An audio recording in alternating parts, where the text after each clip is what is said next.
should be streaming right now. Nate Albaugh, head football coach, Judah Christian School in Champaign, Illinois. Tim Turner, head football coach at the Champaign Central High School in Champaign, Illinois. And we are...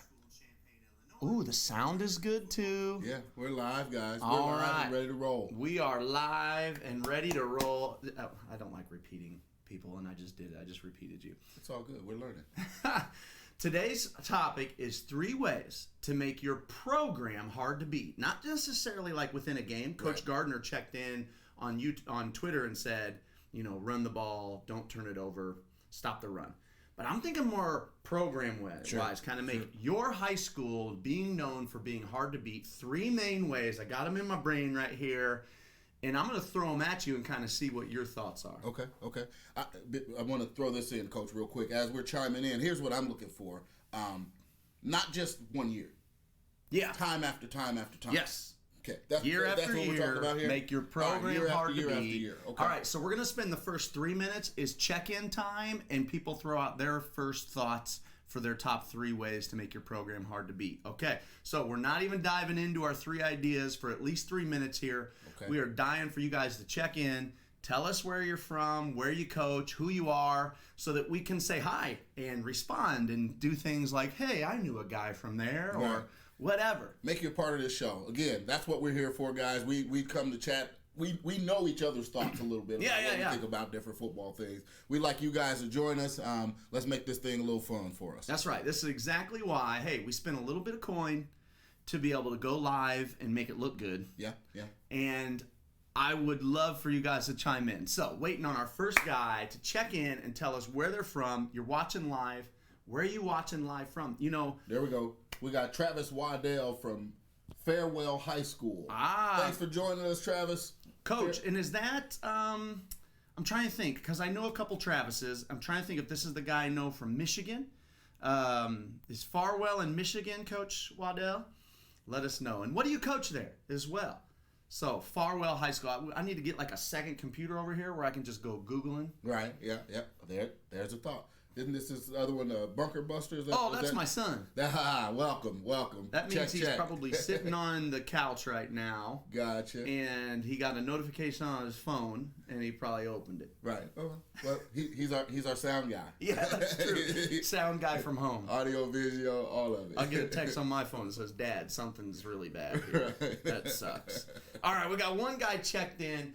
Waiting again. We got 2 minutes left in a check-in period. Waiting to see where you guys are from. If you're watching live, will you check in? Tell us where you're from. Give us a little bit of feedback, or throw out your own ideas of 3 ways to make your program hard to beat. So, Travis, yes, this is from Michigan, Power T guy. Travis, I'm pretty sure we met. Did you come down to the 353 clinic that we did? That would have been February with... about 2015 or 2016. Yeah. Martin Quiroga is a longtime Chief Pigskin guy from George Washington in Chicago. Funny thing, I'm glad you said that. I was going to check in and say Martin was here, but the last name I would have chopped up. Any of you guys that join us, I chop up all the time. I didn't want to mess up Martin's name. Well, I mean, I may have messed it up too, but okay. It looks like Quiroga to me.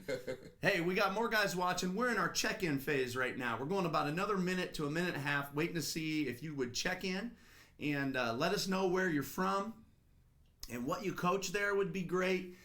Just trying to build the live audience again. As I said, we're going live for a reason, because we want you guys to be in on the conversation. Coach Sheffer. Yeah.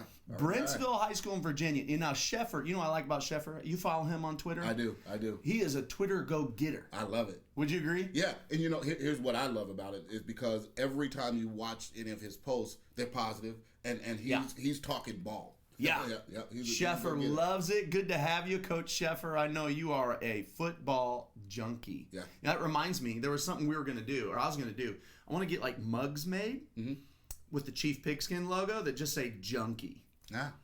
Okay. Right? Yeah. You got to earn that. Got to earn that. What makes you a junkie? What makes you a junkie? I think waking up first thing in the morning, and that's what's on your mind. Football. I think that's what makes you. I think that's what makes you a junkie. When you wake up and it's 4 a.m. and the first thing that comes to your mind is an offensive scheme or a culture building project that you could do with the kids, you're a junkie. That's my thoughts. So anyway. I think it takes one more step to be a junkie. What's that? you have to be willing to pursue it through some discomfort stuff. Hey, we got another guy checking in. Stephen Bowers, Erie Mason High School in Michigan.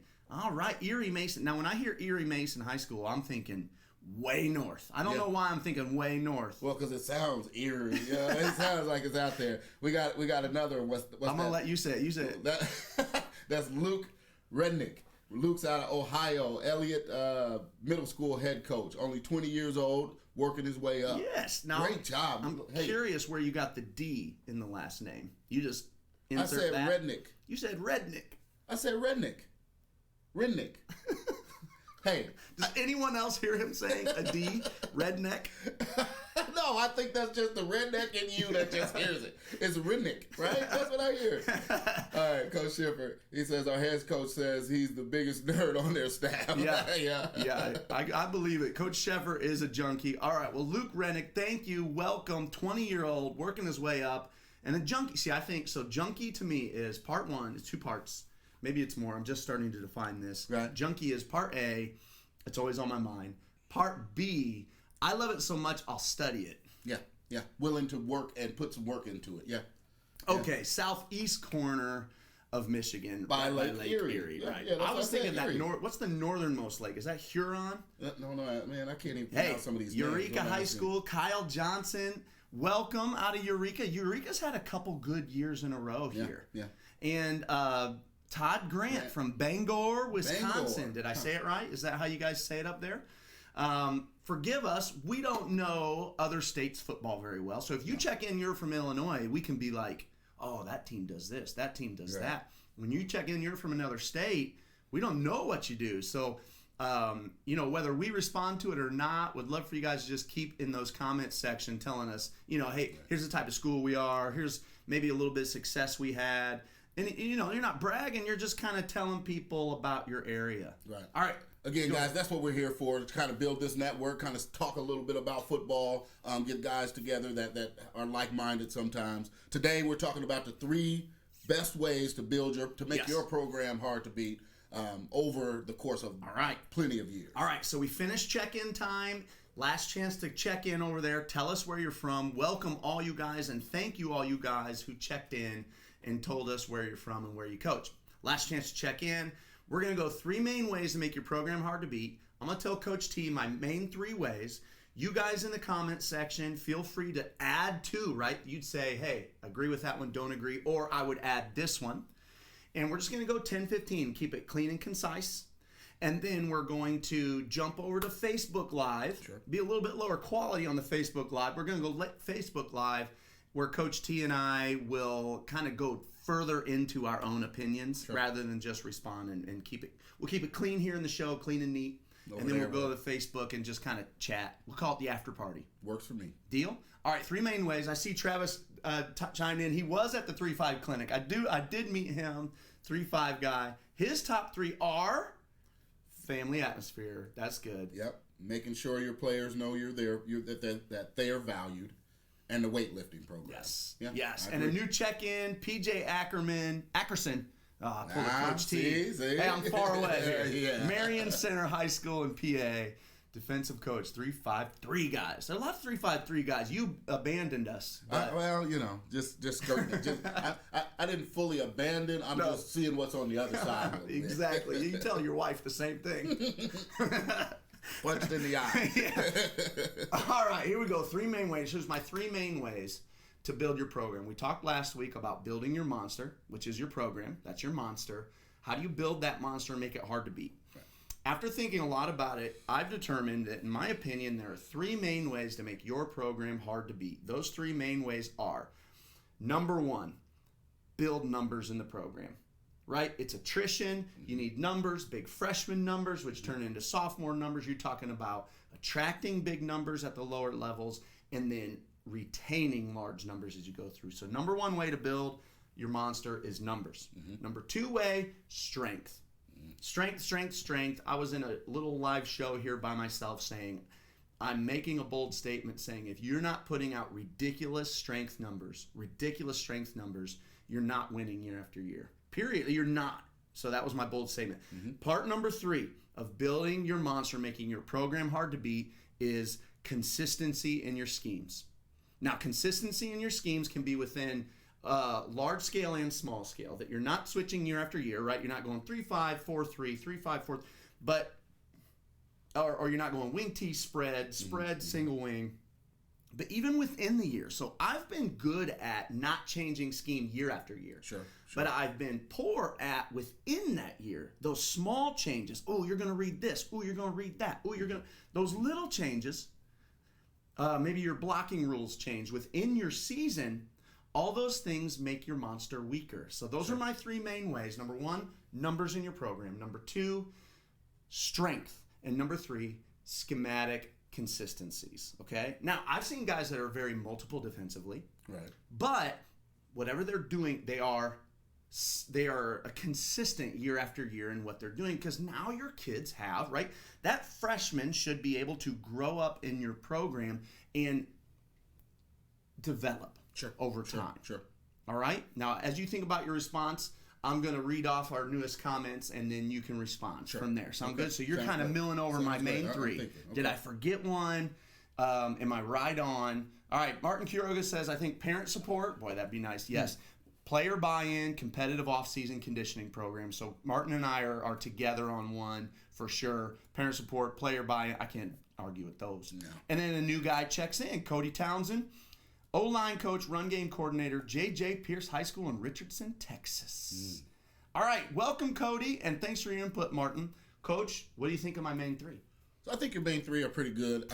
They're pretty good. I'd kind of fall in with Martin just a little bit. I think I would maybe replace the numbers with get community and administration buy-in. Right, and I think once you get that community administration and family buy-in, now you're getting those numbers as well. How do you measure buy-in? See, numbers is measurable. Sure. How do you measure buy-in? Well, again, I'm not sure. That's probably something I'm wishing somebody over here could tell us how to do. I think you measure that buy-in by the number of people that are willing to help your program out. In terms of if it's community buy-in, what kind of donors do you have? What kind of people that are willing to help your program out do you have? That's some buy-in. If it's family buy-in, how often are your families complaining about the things that you're doing, whatever your vision is within your program? If they're not complaining, if the families are buying into your vision, and what's that buy-in mean? Great question. I don't know, because as I'm even just thinking about it, I'm realizing I'm spinning here. To try to come up with the definition that says what buy-in is. Well, see, so here's the thing. So I was at my small group, right? Church small group. Sure. And they started talking about something, and I kind of stopped them, and I said, what are we even talking about? Like, we're talking about these, it was like some long conversation about how to lead through submission. Sure. Leading by submitting. But we weren't talking about anything, any action step or anything that was quantifiable. And I thought, for as long as you're just talking about frills and we're just talking about made up, make-believe things. And I fear sometimes as coaches, we just start talking about, we make these sentences that sound so good. Right. And we're like, yep, and we just agree, and we'll retweet it 1,000 times. Give me something quantifiable. So back to take that back then a little bit, I have to go with you then, because numbers are quantifiable. And numbers do spell buy-in, right? Yeah. The more your numbers are, the more people that are buying the Kool-Aid that you're selling. And that does. And I see Coach Waddell over there says creating a culture and identity needs to be in top 3. And we see culture and identity a ton. Is it quantifiable? Coach Waddell, chime in below. Anybody else? How do we? Because culture is huge right now. Yeah. Talking culture, building culture within your program. How do you quantify it? How do you know if you're making progress? Well, I think, or is it just some feeling? Well, I don't know that it's a feeling, Coach, but I think that there are some things that you can see within a program that tells you whether or not your culture is good or bad, right? I completely believe that, and that's one of those things, such as how do your players leave the locker room, right? Yes. How do your players leave the locker room after a game, right? If your players leave the locker room after a game and it's in shambles, whether they went in that way or not, I can almost guess that they're probably not real disciplined on the field as well, right? And those are all things that are absolutely quantifiable. But but it's nothing I can tell you. Yeah. Right? It's I don't just disagree. something. I don't right? disagree. It's just something I can see within my program. Walking down my halls. How are my kids talking to the teachers? Yeah. How are my kids talking to the young ladies in the hallway? That's something that I can see, but I can't really. That's not something numbers wise that I can put in my hands and say those are the numbers. But certainly, it's something you can see within the program. All right, you're over the 30 seconds. And over the course of the years, so I'm all right. My three. I'm going with culture, strength, and a culture, strength, and numbers. That's where I'm rolling with.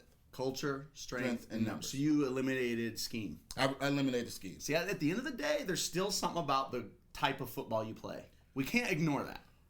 I agree with that. But if you have the wrong people, the type of football you play doesn't really matter. You mean the wrong people as in nobody who's good at football. Because if you got people that are good at football and really strong, you could just run toss right, toss left. I disagree, man. I disagree because if you have a bunch of people that are just really strong and maybe they're good at football, but they're undisciplined, they're unwilling to work, they're unwilling to buy into the vision that you're searching for the program. Yeah. They're not going to do the things in order to make that toss work. Right? Some fool's going to be holding because he wanted to throw this lineman down because he wanted to show him he was the man. Right? Yep. And if that's the case, then you're not going to win very many ball games that way. Well, you're probably right. Here's the deal. And Kyle Johnson over there just chimed in, made a little comment, say expand it out to the top 5 or 10. Where does staff consistency rank? So before I answer that, I'll probably say this. The reality is, right, there's not just 3 ways. There's more than 3 or sure. And obviously it's a really big picture thing, right? But yeah, no, staff consistency is a huge advantage. But in my opinion, probably because of schematic consistency too. I feel like that's where that ties in. You get the coach consistency means language consistency, means troubleshooting consistency, adjustment consistency. So we got some good conversation going on over there. Here's what we're going to do. We're going to close this show. First of all, thank you guys for joining. Appreciate you guys chiming in. Yeah. That's awesome. Maybe 3 or 4 more minutes. We're going to close this thing out here, and we're going to go to Facebook Live and talk a little bit more in depth about our ideas. By all means, you're not required to go there. We're just trying to separate things and not make any one person watch or listen to us for too long, right? Right. So before we go in, here's what we're going to do. Brief run-through, brief answers here if we can stick with it, on how we're addressing those 3 things, okay, within our program. And thank you guys, and we're going to try to get over and acknowledge some of the guys that have been commenting as well. Real quick, I'm going to give you my way that here's how I build numbers in my school. Smiles and handshakes and letting them know, hey, we'd love to have you. That's kind of like one of my main lies. Smiles and handshakes, and we'd love to have you. You know that kid that's a stud. Right. He don't want to play. He's a freshman. That's kind of consistently, always. And my guys who are my guys, my little freshmen who didn't get to play, right? It's just I want to make sure he sees how excited I am to see him, and that how I want him to feel like I'm excited. Yeah, I love him being on my team. Right. How do you address the numbers real quick? So for me, I address the numbers by getting out in the hallways. I try to make sure we have passing periods, so I try to make sure during those passing periods I'm out in the hallways doing some of those same things, shaking hands, saying hey to kids.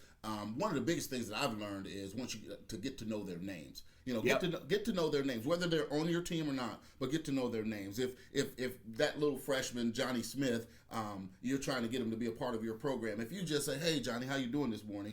All of a sudden, right, the football coach knows my name, and that means something. So that's what I'm doing. I'm trying to get out in the halls as much as possible, shaking some hands, saying some of the same things. Hey, I want you to be a part of this program. And one of the other things I'm doing is promoting what our program can do for, I think, some of the young men or women that choose to be a part of our program. Yeah. So.